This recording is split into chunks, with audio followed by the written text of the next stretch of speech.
way to hear from different drop with a friend of ours who's just dropped into town, Ben Mullen from Mulline. Mulline? How are we saying? Mulline. Mulline. Yeah, Mulline Wines in Geelong. How goes it?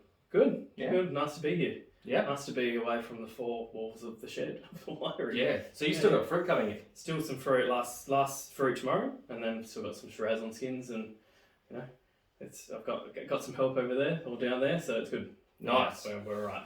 Well, it's good to have you in town. Check out all the new 22s, which is really exciting. But for those that don't know, a bit of background about yourself. So you're a Barossa boy. Yeah, so just grew up just south of the Barossa. Mum and Dad are still there. They not in wine at all. It was more, just kind of grew up around it, and kind of my first kind of real job after kind of school and studying was cellar, and that kind of how I got into wine. Meeting lots of winemakers and tasting lots of things, and then decided after my marketing degree to go and do winemaking. So started that in 2008, finished in 2012, and kind of never looked back. It's been my life for the last, So 20 or so years now. 2012 graduate. Yep. I think we met when you were at Clyde Park, but that wasn't until like 17 or something. That was 2017. Yes. And before that, where were you? So before that, I worked at Torbreck for 5 years while I was studying, and then did. You can clearly see the harvest influence on your wines. Bit of a change, yeah. I mean, there's been a lot of growth in that time in the way of like stylistically what I wanted to do. But yeah, when I was at the end of my time at Torbreck, Dave Powell sent me to Burgundy, and I did a vintage at Dujac in 2013, and that was the first time making Pinot. Kind of seeing the variety and what can be done with it, and completely changed my mind of where I wanted to kind of head towards with my career. So came back, and during the time before I went to Burgundy, I did 6 weeks in Hunter Valley with Sarah Kroll in Badgen. And while I was overseas, she moved to the Yarra Valley, so went and did a harvest with her for her first vintage in 2014. Oh, so you were at the first Yarra vintage? Yeah, so I moved into the Yarra in December 2013, and kind of worked with her with the wines that she had in oak and finishing those blends, and then did her first harvest with her. That would have been cool. Awesome, yeah. I mean, complete learning curve for her and for us in how to manage that cellar, because can be a intense place to work just with how physical it is. But amazing vineyard, and working with all different varieties from one end of the spectrum in a really cool place. So and that kind of then sparked where I wanted to kind of head with style and the sorts of varieties I wanted to work with. So you based out of Geelong. So what gets you to Geelong from the Yarra? Well, there was a turn into Hawke's Bay. So I had a couple of years at Craigie Range in Hawke's Bay after working with Sarah, got a full-time job there, and came back, did a harvest at Oak Ridge just to kind of fill in the time of what do you do after having a full-time job in New Zealand to kind of coming back to Australia and trying to navigate where you want to be, and the Clyde Park job came up. So that's kind of the reason why I ended up moving down there. It was close to Melbourne, that's where I lived, and great vineyard. I knew the wines, I knew the region, and I kind of knew the possibilities of what could be done there, especially when you see producers like Farr and Bannockburn and kind of those kind of more icon producers and vineyards there. And that's where kind of Clyde Park came in. I remember when you came in when you were working at Clyde Park, and you were like chief winemaker, head winemaker, whatever like this like lofty title was, because you got such a baby face. You look like you're like 15. I'm like, what are they doing with a teenager like making these wines? What is happening? I'm not a teenager, I wish. It was it's a pretty decent change from working in a large winery like Craigie, and having 10 vintage staff and another winemaker above you, and working together to kind of moving into a cellar where you have 35 acres, you're making 60 tons, you're kind of doing it all by yourself, and really like trying to navigate one vineyard and one site, and trying to figure out all these different block wines and blends and all that sort of thing. Totally, and then you got those, so you got like single block Pinot, Chardonnay, Syrah. Off that vineyard it was 6 different Pinots, so you're trying to see these differences and try to make differences in the winery, but also still show true of what that site is all about, you know. Which is probably a good little segue into Totally. So I left Clyde Park at the end of 18 and then started Mulline for its first harvest in 2019. And kind of focusing on these single vineyard releases, Pinot, Chardonnay, Syrah, and there's a Fumé Blanc as well. And yeah, it's kind of grown from a little 1,000 case production to, you know, creeping up and keeps growing, and, you know, more vineyards coming in. I keep making more wines and getting in trouble for adding more SKUs. And, you know, but bring it on, man. The more the merrier. It's all about, you know, showcasing our 3 sub-regions and how interesting our region is and how different it is from one end to the other. So, yeah. Yeah, cool. So Sutherland's Creek. So the first wine we're tasting with Ben is the Sutherland's Creek Chardonnay. Tell us a bit about this site. What do you think about Chardonnay making? Yeah, so how's yours better than Bicknell's? No, it's not really. I would never say that. No, well, Sutherland's Creek is up in the northern part of Geelong in the Mooroolba Valley. So across the river from Bannockburn and Byfar. So kind of in that little kind of triangle of this kind of inland sea. So a lot of limestone, a bit of clay. But this site is really interesting because it's a close planted, metre by metre spaced kind of low-lying terrace French block, they call it. And it's the old Penfolds 58 clone. So crop's really low, lots of those kind of stone fruits, and we get a lot of kind of texture and phenolic from this fruit, quite thick skin, long ripening period. So we always trying to build the weight and the lift, but also kind of try to keep it in that vein of have some tension and some drive to it. So I don't do any Malo on the Chardonnays. It's all about kind of purity and building texture with lees and oak. I think, is this like a phenolic? Is this a regional character? Because, like, you know, Bannockburn Chardonnay, you know, the Byfar Chardonnay, they have this like real kick of like salinity, and like particularly that Bannockburn one. It's like that's a real like identifying key aspect. It's that kind of minerality kind of line that we see with the acids and the with the fruit that comes in, and you know we're always like kind of trying to figure out where that balance is of, you know, picking times to flavour, and you know. Chardonnay in Geelong can kind of get blown out and become quite like rich, intense, like forward wines. So the idea of trying to not have that happen and they be a little bit more on the kind of finer, kind of linear edge, but still have that nice fruit weight. I think it kind of really works for the region and the style of what we're trying to do. So really, man, I think you've nailed that. Walk that tightrope between like still heaps of fruit weight and flavour. Yeah, but it's tight and focused. Yeah, and I always say to people, we get so much flavour with all the fruit that we get. We have like really long sunshine days, so we get flavour and really easily. So it's all trying to like balance that kind of mid ground of what the palate and the texture and the tension can do to kind of complement that. So I love Chardonnay from our region, and there are like different spectrums of style, which is kind of the fun part of this variety for us. So oh, it's beautiful, man. That looks so good. All right, so that's Sutherland's Creek. There's also a Pinot Noir in that range as well. Pinot Noir is a Shiraz Viognier, which we'll taste. Fumé Blanc, a few different bits and pieces in there. Yeah, it's quite a large vineyard. It's one of the bigger properties in the region, so it does make a good percentage up of our brand and the wines that we make. Yeah, nice.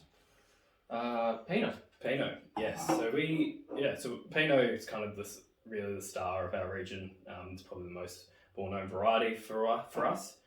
So this is from Port Arlington, which is on the peninsula. So other end of the region, it's right on the edge of the water, so about 300 metres from the bay, and overlooks Melbourne CBD. So it's quite a beautiful spot. Right. So if you go to the end of the rows of this property, you see the Yuyangs on one end and you see Melbourne CBD on the other.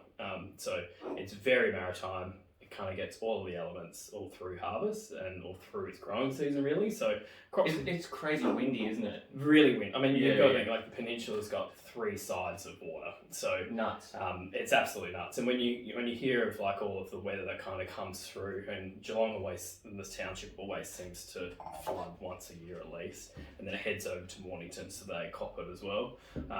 But yeah, this is an interesting block because it is quite sheltered on the other side of the hill on the bottom of the extinct volcano. So it's on red basalt, and you're looking at really kind of more darker cherry fruit and a lot of structure with the bunch. So this sits at 40% whole bunch for the final blend, and then only 20% new oak. So we're not really like throwing too much new oak at it. It's all, again, just to kind of balance the fruit and the side.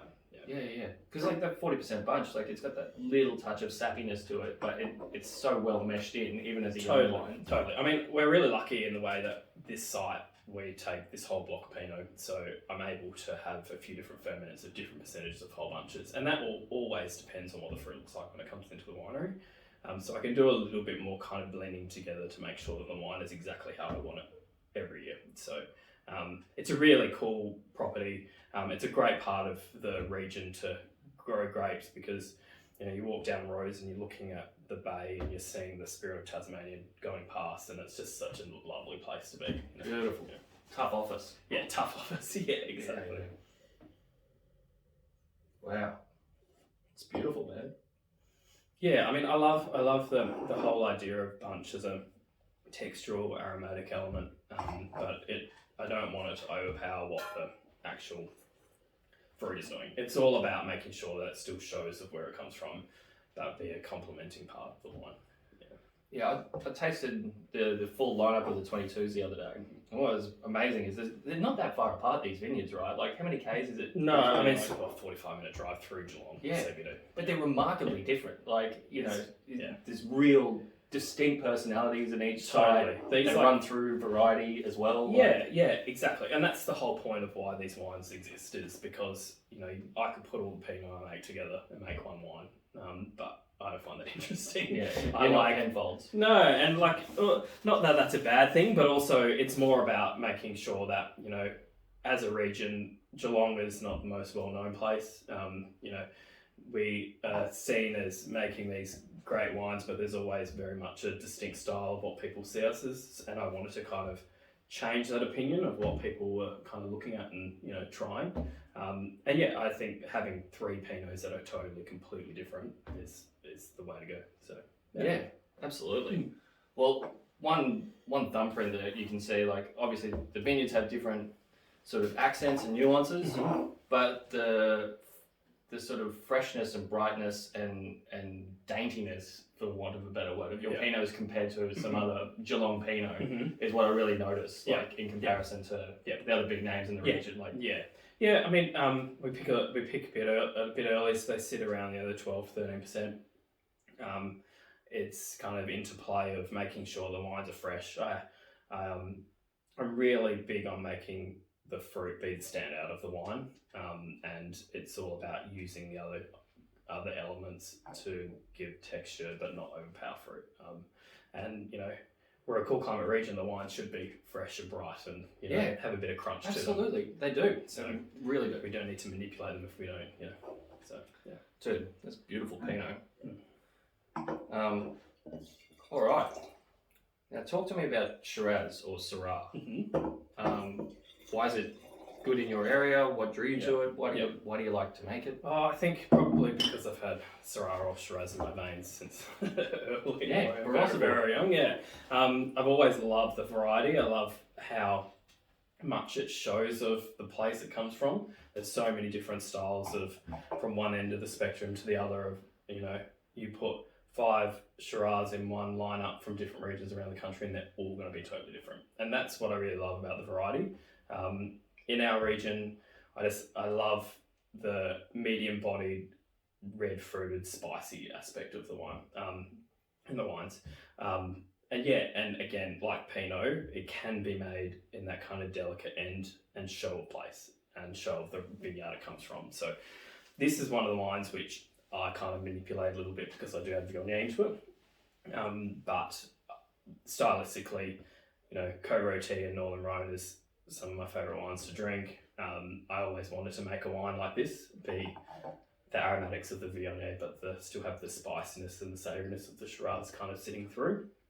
And even being 6% Viognier, it's a component of the wine, but it doesn't overpower what the Shiraz is doing. No, it makes it so sexy because it gives it that lovely kind of glycerol-y, like there's a lovely shininess to the palate, which I always associate with a little bit of Viognier here. Yeah, exactly. And I think then that ends up making it feel like it's really polished, but it's actually just a varietal thing, which I kind of love about the wine. Yeah. Because the other Syrahs that I make, have a bit more bunch and they're a bit more kind of edgy, and they end up having this kind of like, can be on their borderline of having a little bit of that structure and sappy kind of, texture, whereas this feels like it's polished and it's got that beautiful glycerol character. It's cool. Yeah. Mate, it's a stunning Syrah. Like that's as good a version of Shiraz Viognier as you can find in Australia, pretty much. Like that is right in line with those sort of Côte Rôtie style wines. Yeah, cool. Very seductive, very, very, very silky. It's super sexed up. It is not Barossa Shiraz by any imagination, but that's what I love about it. I think it's such a classic style and something which, there's a lot of Shiraz in Australia that has Viognier or even Marsanne or Roussanne added to it that people just don't even say. But putting a little bit higher percentage and it being a component of the wine, I think it just really like melds it together and really like focuses it in. And I love this wine.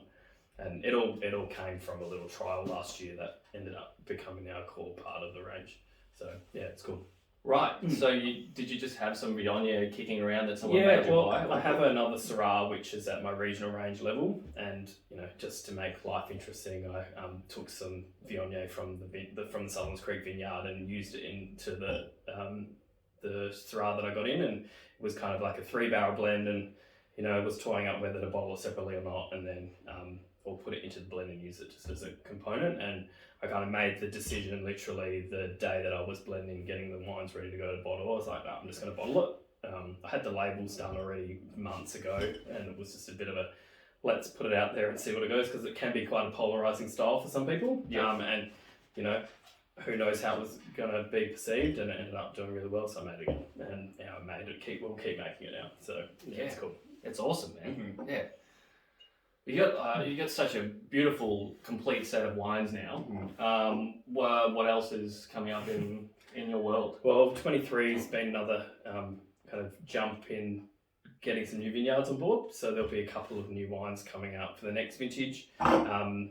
We've just leased the Port Arlington property, so we'll be managing that now, which is really exciting for us. And that gives us a bit more control, and we get to understand that side a bit more. And hopefully in the future be able to plant some different varieties and have a play with some new things, and just keep focusing on these wines and just getting them better and better every year, and understanding the sites even more, and really kind of focusing on what we're doing, and get the wines out there, and hopefully people drink them and enjoy them. I know people are drinking them and enjoying them, because I am one of those people. And you're getting a bunch of accolades and stuff as well, which is really nice. People's writing nice words about you, which is always lovely. It's always nice to read. It always gives you a bit of a boost, and you're like, I think I've made the right decision of what I'm doing. There's always some point in the middle of harvest that you're like, why am I doing this to myself? When you've had 6 weeks non-stop, but when you're reading some nice reviews and getting some nice scores from people that you admire and respect, it's pretty nice. It's a good feeling. So, mate, I think you're absolutely killing it. I'm in love with the range. The 22s are some of the best brews I've had this year. Awesome. Thanks. Yeah. So it's awesome. Thank you so much for coming in. Thanks, Wade. Thanks for having me in and selling the wines. It's great. No worries. It's nice to be on a different drop. It's great. It's easy. Cheers. Thanks, mate. Cheers. Thanks.